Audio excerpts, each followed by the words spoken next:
So I'm currently on a kick at the moment, and that kick is survival and thinking about like the philosophy of survival and just the philosophy of life as far as why people again do the things that they do. And so like in my rant on the general definition or general perspective of morality as far as like how there's gray zones in morality, I think survival is one of those very deeply entrenched gray zones that will always be true for most individuals. People are going to make the decision that makes their survival as simple as possible, as easy as possible.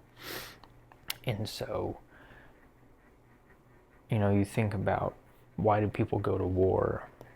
And you're only going to go to war, I would assume, for the most part, because there is a perception of surviving there. So, even when you look at the things happening in the Middle East currently between like, Israel, Palestine, Israel, Iran, like a lot of these conflicts at the end of the day can be seen as like, different ethnic groups having a perceived, and I'm not a historian, I'm not an expert in these realms, but just from an outside looking in perspective, you can see it as I'm going to try and protect myself and my people from dying at the end of the day, whether that be ethnically cleansed. We're trying to survive at the end of the day. Like, the Israelis are trying to find ways to survive, and Palestinians are trying to find ways to survive. And that's not the whole concept of what I'm trying to speak about. I think it's just something contemporary that's happening in the moment now that, like, certain people that would claim to be Israeli would see the conflict and go, this is still wrong, despite our need to survive and our want to survive. This is still wrong. There's still better ways to go about this. There's other Israelis, particularly those within the Israeli government right now, that would see a lot of these actions as a defending of themselves, defending of their rights, a defending of their ability to survive. In the same way, when you look at stuff with Iran right now, like, why are you taking in uranium and trying to enrich uranium other than trying to provide you and your people with an opportunity to, carry a big stick, speak softly, carry a big stick, like you're trying to have some sort of deterrence by having a nuclear weapon so that people will not try to manipulate and mess with you and your government anymore, which has happened in the past.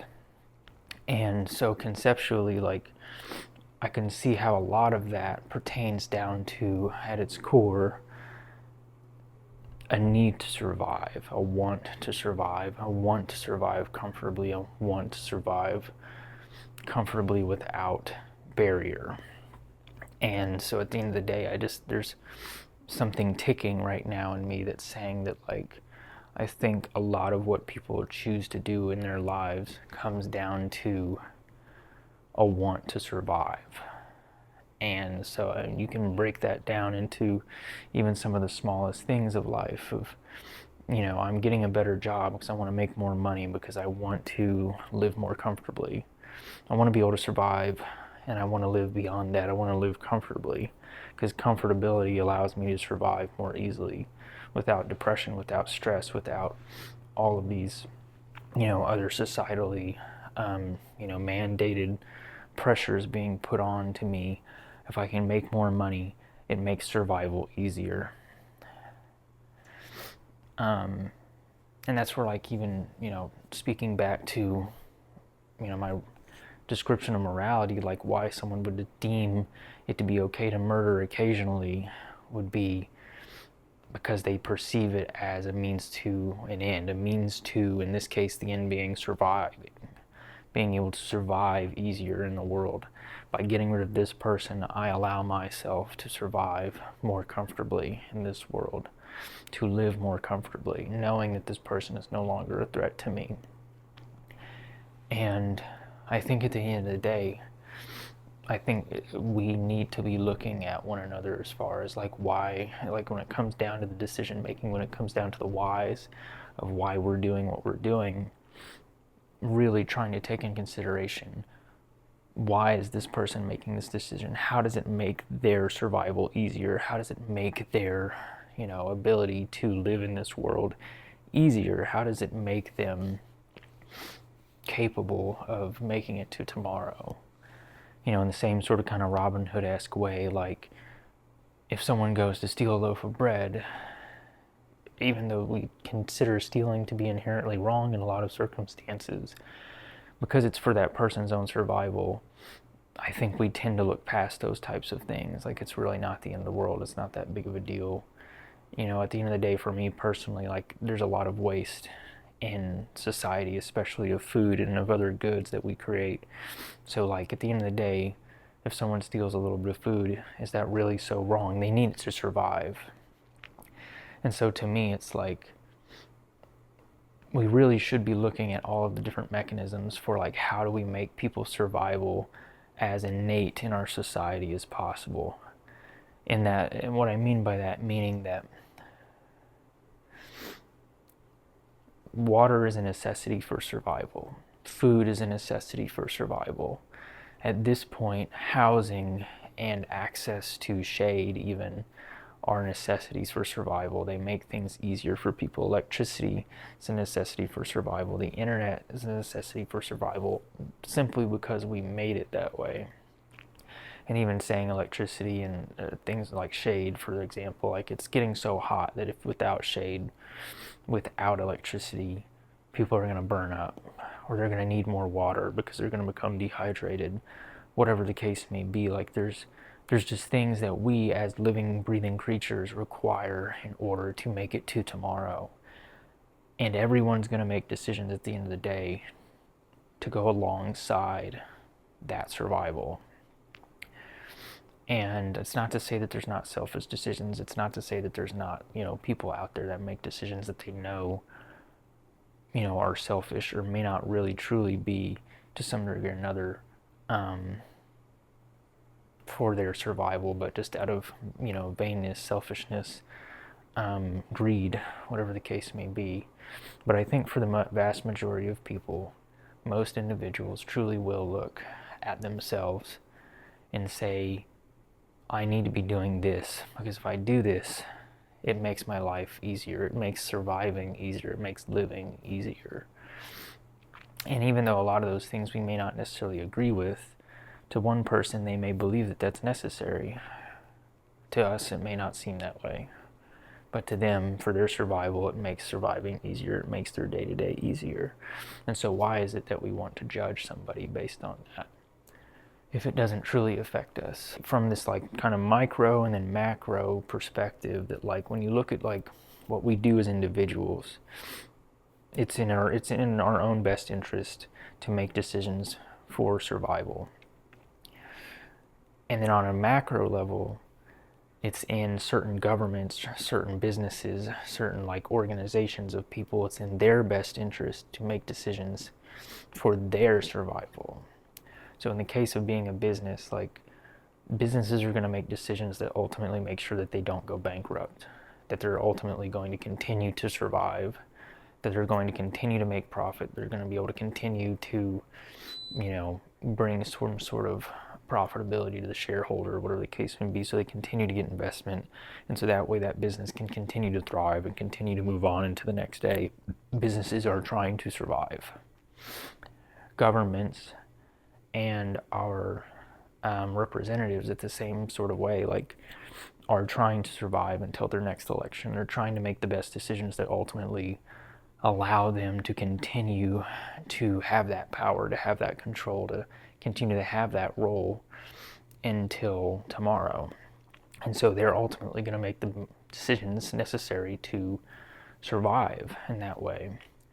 And so at the end of the day, like you have two political parties, at least in the United States, primarily, that, are both trying to figure out how best to survive, in other words, and create, long-lasting power.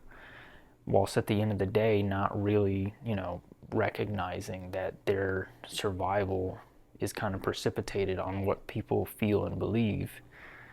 And they've kind of, obviously that's become corrupted and it's gotten far, far away from where it should be. In the same way with a lot of corporations, you could probably say, maybe there was some sort of moral leaning in some corporations at the beginning as to like, we have a motto, this is what we're striving towards, we're trying to do good, we're trying to bring a great product to the market.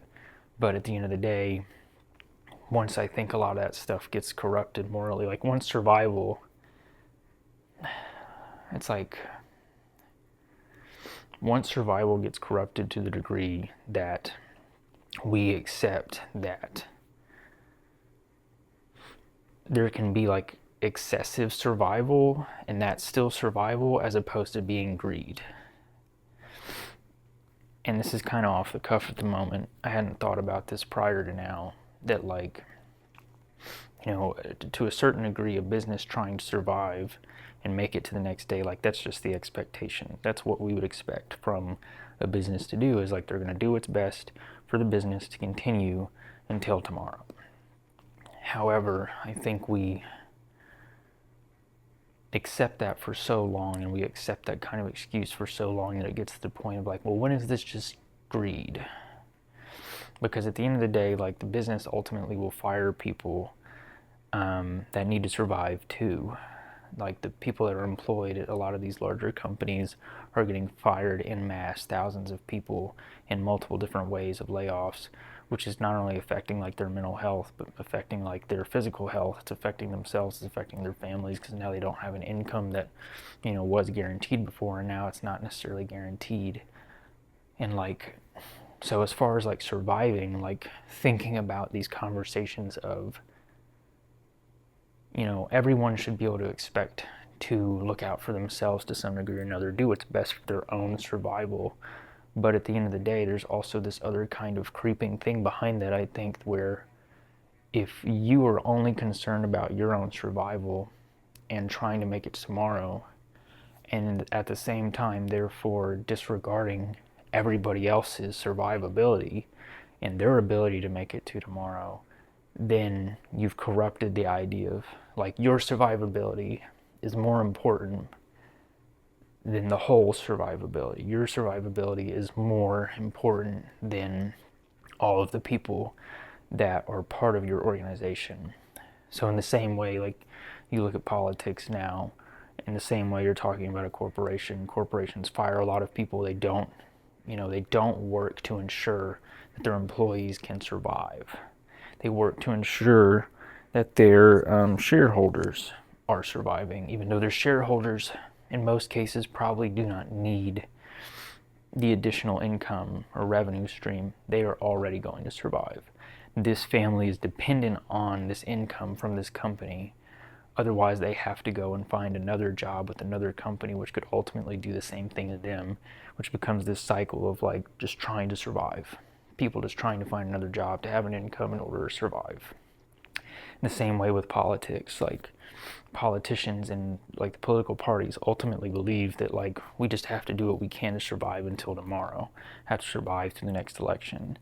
And so they do everything in their power to, corrupt the system, to swing power in their favor, to make it harder to vote, to make it easier to vote, like whatever the case may be, whatever seems to apply to them and helping them at that time, going out of their way to increase their chances of surviving through the next election, continuing to get reelected, continuing to hold on to power. And I think at the end of the day, that obviously corrupts the idea of like, well, you're not just surviving at this point, because it's not just about your survival, because you're also harming a lot of people through trying to survive yourself. And so because of that, your own survival is now outweighed by all of those other people that you are ultimately not helping in the way you're supposed to help. If you're a politician and you're not pushing for legislation that is ultimately incredibly popular with most people within the populace, out of some sort of like innate fear that I may not get reelected, then you are more worried about your own survival than you are the survival of all those constituents that you now represent.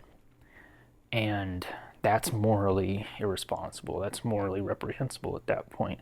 You have become corrupted that your survival is more important than the survivability of the whole. And so, yeah, it's just survivability, I think, is one of those core principles of like the moral code that we find ourselves in societies, of like trying to accept that everyone has a right to survive, everybody has a right to make decisions that are in their best interest to survive, but not to the degree that your survival is now at the expense of everybody else. And yeah, I think that can apply to governments, international governments, local government. It doesn't matter. Like, it can apply to corporations, large and small. Like, ultimately, at the end of the day, if someone is making a decision that is simply in their own best interest, in their own survival, and not taking into account all of the other people and the effects it has on them, then the survivability and that kind of discussion is now corrupted at that point. Thanks for listening. Hope to see you next time.